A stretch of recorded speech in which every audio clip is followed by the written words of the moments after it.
Cosatu says plans for secondary strike will depend on government's reaction to memoranda handed over in several cities today.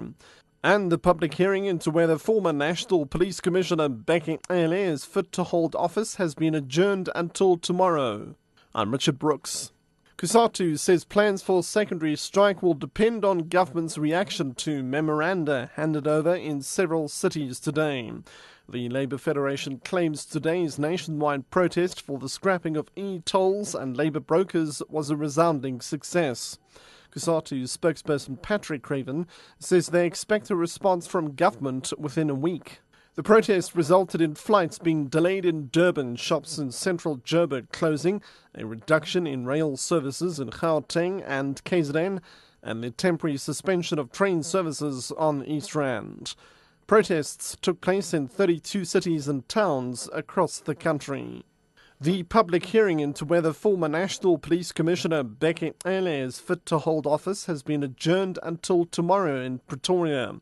So far, 5 witnesses have testified, including the former head of procurement Hamilton Clela and Public Works Deputy Director Irene Nell. Nell has indicated under cross-examination that she had questioned whether the procurement of Transnet building in Durban as part of the processes of identifying accommodation for SAPS had been flawed. She says she wrote an email to her superiors about it and was subsequently removed from the SAPS profile. Nell told the board that she was told Ele had been unhappy with her email. Tomorrow, Ele will continue with his testimony. A 24-year-old man of the Kwanongoma school in northern KZN has been charged with 114 counts of sexual molestation. Jabulani Sabia, who was a boarding master, has appeared in the local magistrate's court. Police spokesperson Tulani Zwane says the victims were boys aged between 11 and 14.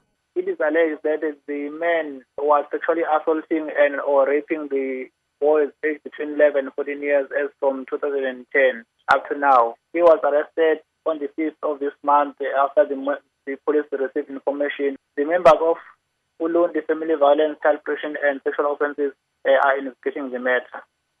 Cell phone operator MTN says it's struggling to get its money out of Iran due to tougher Western sanctions. Africa's biggest mobile operator is no longer able to use Dubai-based banks to move money out of Tehran and is looking for ways to swap cash with companies that need to move payments in. Iran is facing unprecedented economic pain from expanding oil and financial sanctions over its nuclear program. MTN gets nearly 10% of its annual revenue from Iran, where it has a 45% market share. MTN says it will not consider an exit from the business unless South Africa imposed sanctions on Iran.